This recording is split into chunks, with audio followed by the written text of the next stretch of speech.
A 7ª edição da Semana de Valorização da Primeira Infância e da Cultura da Paz trouxe como convidada até Brasília a professora e psicóloga Maria Clara Nassif, que está aqui conosco no Estúdio de Cidadania. E nós vamos conversar sobre neurociência e estimulação precoce. Exatamente. Isso? Você tem uma longa experiência, tanto como psicóloga clínica, tanto como assistente social, em lidar com crianças, e um dos temas da semana desse ano foi o autismo, o problema do autismo, que são aquelas crianças que são voltadas para si para si mesmas e que parecem viver no mundo interior. Bom, eu queria que você falasse um pouco da sua experiência profissional. Primeiro, a gente sempre receia quando fazer um diagnóstico de autismo, né? Eu acho que deve haver, para os pais deve ser uma coisa muito complicada. Olha, fazer um diagnóstico de autismo, ele é bastante, vamos dizer assim, importante que seja feito, é bom deixar isso muito claro, mas é muito delicado, porque, especialmente quando um bebê é o primeiro filho, os pais não têm muita ideia de como é um desenvolvimento normal. E, em geral, alguém da família, uma avó, uma tia, diz, veja, parece que ele não está olhando nos nossos olhos, parece que ele não gesticula com a gente.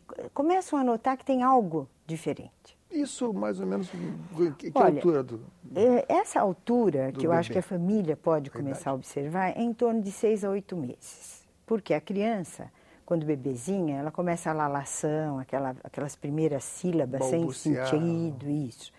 E a partir dos 4 meses, né? A própria criança, se os pais estivessem atentos, uma criança que não tem, vamos dizer, nenhum traço do espectro do autismo, quando a mãe se aproxima do berço, ela já começa a buscar olhar, ela tem o reflexo do abraço, quer dizer, quando alguém faz o gesto de pegar no colo, a criança inclina o corpinho um pouquinho para frente. Então, são sinais muito sutis que só um especialista poderia ir juntando para ter uma ideia. Em geral, os diagnósticos de autismo se caracterizam em torno de um pouquinho antes de 2 anos, 1 ano e 8 meses a 2 anos, porque aí a gente já teria o desenvolvimento habitual da criança, do poder se comunicar, poder falar, poder brincar, né? Se queixar de algum... Se queixar, de dor, se manifestar. Porque o autismo, ele é uma alteração, hoje, muito bem explicitada e bem compreendida do ponto de vista das neurociências, como uma alteração em que o cérebro da criança, vamos dizer assim, recebe as informações de um meio do jeito diferente que uma criança habitualmente recebe. Quer dizer, ele não faz os mesmos registros, ele tem dificuldades nessa interação com o outro. Então, as características principais do autismo, que são visíveis, seria o quê? Dificuldade de contato, dificuldade de olho no olho, dificuldade de trocas com o outro, né? Então, em geral, a mãe chega, chama o filho, às vezes ele não responde. Se essa criança vai para uma creche, por exemplo, ela fica praticamente isolada em si mesma. É pior. Mas aí facilitaria o diagnóstico nesse caso? Não sei. Eu acho que precisaria ter cuidadores especializados, assim, com um certo olhar para triar, para poder perceber. Porque a socialização, o déficit, a restrição de interesses, que é uma das questões, às vezes a ausência de linguagem, porque comunicação envolve gestual e linguagem, fala ou não. Né? Criança, você pode ter linguagem falada e linguagem comunicativa por gestos. Sim. Então, são sinais que a gente precisa estar muito atento, porque a criança começa a ficar muito isolada, a ter certos movimentos bizarros, às vezes fica com movimentos de mão, que se chamam flapping. E eu acho que, em termos de prevenção, primeiro, precisaria se desenvolver uma primeira cultura, que é: as mães não são culpadas pelo autismo dos seus filhos. Isso tem a ver com alterações genéticas ou desenvolvidas durante a gravidez por fatores ambientais orgânicos, vamos dizer, uma virose, uma afecção física importante da mãe pode alterar a criança do ponto de vista das suas estruturas neurológicas, ou um clima de violência dentro de casa, enfim, situações que possam vir até a causar um estresse no bebê, são fatos que podem, vamos dizer assim, estar já criando um futuro problema no neurodesenvolvimento. Ao longo das décadas mais recentes, a maneira de ver o problema, de encarar o problema e de lidar com a família, do ponto de vista dos profissionais da saúde, tem mudado, tem evoluído? Eu acho que à medida que a neurociência vem trazendo todas essas referências, esses dados muito claros da formação de como o cérebro da criança vai organizando aquilo que chega do meio, os profissionais também têm mudado a posição. Posso completar? Claro. Sou muito curioso. O fato de eu dizer que as mães não são culpadas é porque por muito tempo na literatura e, vamos dizer, culturalmente, se dizia que a mãe era a mãe geladeira de mãe de autismo. Não é. Existem pesquisas que mostram que é uma mãe que busca muito mais verbalização e contato com o filho, mas ele não responde à interação. Então havia uma inversão. E isso é uma questão hoje dada, vamos dizer, resolvida dentro do campo da ciência. É claro que se este ambiente, aí vem uma parte importante do trabalho preventivo, que este diagnóstico, sendo feito precocemente, que se a gente puder fazer uma intervenção com os pais, no sentido de ajudarem, que ele mobilize o interesse dessas crianças, quer dizer, que eles o ajudem a se desenvolver com afeto e com muita atenção, se relacionando verdadeiramente com essa criança, isso vai ajudar muito a gente não caminhar para um quadro mais grave. Quer dizer, muitas vezes com esse trabalho que nós fazemos com os pais, tem ocorrido não só uma minimização do quadro, que isso nós fazemos através de testes, de registros, de filmagens, para poder acompanhar, porque são crianças muito pequenas e elas mudam muito rápido também. Isso é muito importante. Então, esse trabalho com os pais, ele pode ajudar a minorizar a subida do problema e colocar o problema numa, talvez, condição muito mais leve ou chegar até um transtorno que não venha alterar. Quando intervir e de que forma fazê-lo? Olha, eu acho que primeiro, ontem eu falei sobre isso, eu acho que o bom senso ao conversar com os pais é importantíssimo. Porque o autismo é um diagnóstico que assusta muito aos pais. Primeiro, porque não existem informações suficientes. Segundo, que há casos muito graves, que em geral são os que são mais, vamos dizer, difundidos, né?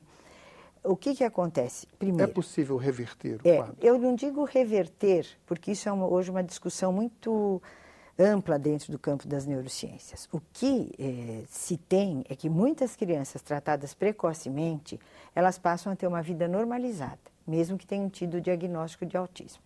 Convivendo com as outras crianças. Sim, se desenvolvendo, estudando, se formando, trabalhando. Existe provavelmente um número de autistas chamados de alto funcionamento muito maior do que o que se sabe, tendo uma vida normal.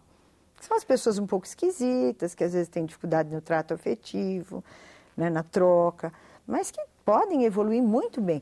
Eu acho que a importância dos centros de maternidade, das creches, dos postos de puericultura, receberem dos ministérios e das secretarias de saúde e educação uma formação que os ajude a identificar sinais precoces e como eles podem falar com a família, eu acho que assim seria um programa preventivo de grande monta e de fácil acessibilidade. Quer dizer, ele não é um programa que cria muitas dificuldades na sua instalação. Teria que ter uma rede, tá, de formação de profissionais. Existe algum modelo já Existe porque, por exemplo, nos Estados Unidos, todos os postos de puericultura, a mãe, ao retirar o seu leite, ela deve preencher um questionário de 23 questões, que quer dizer sim e não, só.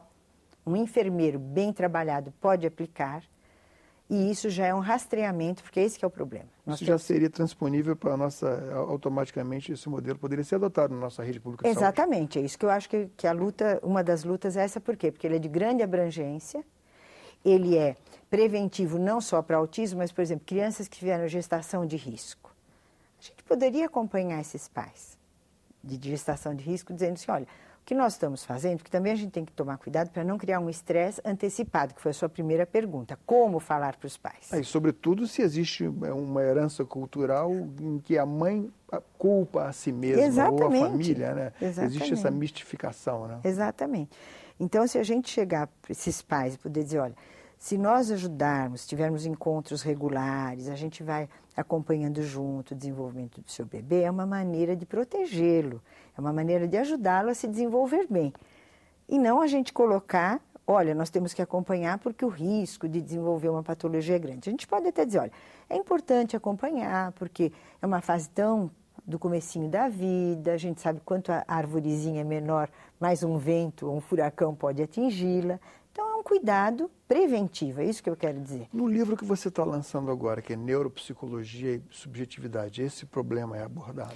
Esse livro é um livro de abrangência mais metodológica e ele fala dos fundamentos do método Raman, que guiam esse meu trabalho com os pais. Porque esse trabalho, o programa de acompanhamento intensivo e sistemático dos pais, cuja sigla é PAIS, é um programa semi-estruturado que eu criei para ajudar os pais a... PAIS, você fala P-A-I-S. P-A-I-S é o nome do programa. Não confundir com a cultura da paz, que não, é o... PAIS. PAIS quer dizer a sigla do programa. É um programa que eu acabei desenvolvendo ao longo dos anos, pela própria experiência, no sentido de que, primeiro, nós temos que dar autoconfiança para esses pais para trabalharem as suas próprias angústias internas. Só o fato deles terem uma sustentação de um profissional que esteja ao lado deles, lhes dando apoio seguro, quer dizer, seguro é, olha, se a gente for por aqui, ele vai reagir. E a mãe tem confiança de fazer isso. É interessante você ter, agora eu vou comentar com você algo pessoal, mas acho que tem a ver com isso. Um belo dia, uns 4 anos atrás, a minha filha me liga, pai, que idade você tinha, que idade minha mãe tinha quando eu nasci? Eu falei, eu tinha 27, sua mãe 23. E ela que já tinha 30, quando tinha acabado de nascer meu primeiro neto, ela falou, mas vocês não sabiam nada. Exatamente. Então, isso é o que eu quero dizer. Os pais de um bebê, imagine isso no tempo, eles são muito jovens. Os pais de um bebê não sempre serão, independentes do primeiro filho, sempre são jovens. Eles não são pais que estão numa fase de mais maturidade, vamos dizer lá, com uns 40, 50, 60 anos. Bom, aí você já detonou o meu argumento aqui. Mas acho que a coisa da experiência, você só adquire vivendo. Exato. E quanto mais você tiver alguma referência, do tipo aquele doutor Spock, ou depois o Rinaldo de Lamare, que na época que as minhas filhas nasceram, era um guia, né? Isso. De forma você se sente apoiado. Exato. Então, esse apoio, essa segurança para os pais, eu acho que primeiro, os ajuda a conter as suas próprias angústias, a trabalhar as suas angústias. E eu digo claramente, olha, vocês não estão sozinhos. A nossa função é construir alguma coisa junto com vocês. Qualquer dúvida, nós temos esse espaço. Porque, veja, um bebê autista, muitas vezes, ou uma criança, eles têm certas restrições de contato no ambiente. Uma delas que atinge muito as famílias, no geral todas atingem, mas 2 que perturbam muito é a restrição alimentar. Então, são aquelas crianças que, às vezes, se detêm nos alimentos pastosos e não evoluem para fases mais evoluídas do mastigar. E que não é um problema exatamente motor da motricidade oral, mas é um problema de restrição à textura do alimento, porque eles apresentam muitas dificuldades sensoriais. Se esta mãe começa a insistir e forçar a criança a comer, isso vai ocasionar para a criança uma fixação maior nesse padrão. Até nós vimos a aula da Suzane Herculano-Zell, que ela fala exatamente isso. Diga não, porque o nosso primeiro circuito que já está formado é fazer aquilo. Para você colocar o não, você tem que ter outros elementos, vamos dizer assim, de inibição. O que significa esse diga não? Por exemplo, não diga não. Coloca na situação. Por exemplo, a criança... Se a criança não quer mastigar, você insiste. Insiste, né? Então, não fazer isso? Não, você está contrariando o padrão. Então, se você contraria e insiste, você está forçando algo que já está estabelecido pelo organismo que tem que ser assim. Então, você está pondo algo contrário que o organismo não tem nem condição de identificar o que é e não vai aceitar. Uhum. E se você forçar, isso vai funcionar para a criança como algo inverso. Entendeu? Diga não para o que ela gosta. Ela não vai conseguir dizer não porque ela gosta. É o contrário, né? E oferecendo no meio ambiente. Então, a gente já tem uma série de mecanismos para ajudar as famílias a como lidar com isso, a partilhar com eles. Eu faço muitas vezes com as mães assim, o repertório diário do que a criança se alimentou. Então, o programa com os pais, ele guarda 4 pontos importantes. Primeiro, esse apoio afetivo e emocional para os pais, buscando uma qualidade de vida para a família. O outro ponto é, eu traduzo em miúdos tudo aquilo que a neurociência traz como etapas do desenvolvimento habitual e aquelas dificuldades, como é que a gente poderia criar brincadeiras na casa, criar situações lúdicas que ajudassem a criança a desenvolver o contato. Como é que a gente pode ajudar a criança a desenvolver a comunicação? Então, eu brinco junto com os pais, pego a criança no colo, vou mostrando como é que a gente está fazendo para aquela criança olhar nos meus olhos, eu vou cantar junto com ela, eu vou fazer gestos. E tudo isso está ligado aos princípios do neurodesenvolvimento. Quer dizer, a gente traduz aquela base que o organismo necessita da experiência do meio, quer dizer, da riqueza da família, para se desenvolver, porque nós só nos desenvolvemos graças ao estímulo do meio. A genética precisa da estimulação. E os outros 2 pontos que eu trabalho muito assim, é esse fortalecimento dos pais e a autoconfiança para poder seguir adiante. O que você acha que o Raman ele criou diferente do que já existia no seu método? No que ele foi mais inovador? Olha, eu acho que o Raman é um trabalho pioneiro no sentido de que ele retraduziu, em termos de um método, os princípios do desenvolvimento do ser humano, não só das funções, por exemplo, não só da inteligência, da motricidade, da comunicação, dos aspectos emocionais e afetivos, mas, sobretudo, de ajudar a pessoa a criar um interesse pela vida, a ter interesse pelo que ela faz, que são os sistemas motivacionais chamados na neurociência. E esse interesse pela vida começa a surgir quando nós, durante o trabalho, levamos a pessoa a interessar-se por si mesma. Ela deve estar atenta a si. A subjetividade. A sua subjetividade. Quer dizer, por que eu estou agindo assim? O que eu quero? O que eu faço? Como eu faço? Então, o trabalho leva muito assim a um autoquestionamento e a uma autopercepção. Um dos eixos centrais do trabalho Raman, que eu acho que se diferencia totalmente de qualquer outra intervenção psicoterápica, é a unidade indissolúvel da pessoa entre corpo e mente, cérebro, inteligência, que é a razão, e emoção. E é possível a gente conseguir isso? É possível. Isso vocês podem achar que é muita coisa. A que altura da vida a gente consegue? Pois é, eu estou dizendo que o trabalho propicia esta capacidade da pessoa se auto-perceber como um corpo agindo. E que esse corpo, eu me expresso através dele, eu sou o meu corpo, isso é a subjetividade, meu corpo sou eu, né? Porque tem uma coisa assim que parece que é uma coisa abstrata, não. Um gesto meu me expressa. Claro. E no Raman, e no Dialogue, que é o outro correlato a ele na área linguística, é o valor da expressão que mostra a minha subjetividade. O que eu sou, a minha subjetividade é o que eu sou e o que eu faço e o que eu digo. E isso é importante para que o indivíduo se constitua assim, como sujeito da sua vida. Sujeito, Exatamente. Então, o método Raman... Pode parecer assim, simplificado demais, mas é isso aí. Agora, o que é interessante é que vamos dizer assim, falando desses princípios gerais da subjetividade, aqui que o Raman vai propiciar uma evolução.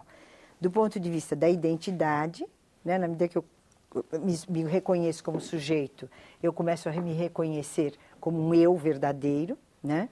Da intersubjetividade, quer dizer, da alteridade, que para eu poder reconhecer o outro, eu tenho que me reconhecer. Isso na criança ocorre mais ou menos por volta disso. Olha, a noção, vamos dizer assim, do outro, na verdade, ela é incipiente, vamos dizer, em termos já de interação, aos 2 anos e meio, 3. Né? Mas a criança passa justamente logo por essa fase, o eu quero, eu faço, quer dizer, já é um começo desse processo que os pais falam, agora ele ficou teimoso. Agora ele já tem um. Mas eu, às vezes, os pais riem comigo, eu falo, que ótimo! Eles se assustam. Vai lá tomar conta dele. Quer dizer que a teimosia quer dizer outra coisa, eu estou começando a me expressar. E do método Raman, eu acho que é assim, o que ele trouxe para esse meu trabalho com os pais? Primeiro, o método Raman se posiciona de um modo ético, relacional muito profundo. Então, o respeito ao outro e o que os pais sentem, porque o meu trabalho não é intrusivo, não é invasivo.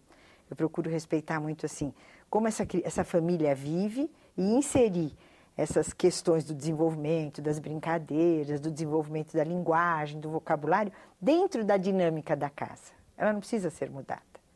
Porque na medida que os pais... Precisa ter muita empatia, né? Chegar, conhecer, muita capacidade de entrega também, né? Isso, exatamente, que é um dos princípios do Raman, disponibilidade ao outro. Maria Clara, muito obrigado mais uma vez por você ter vindo aqui até o nosso programa. Espero que você volte mais vezes para nos iluminar com tanto conhecimento.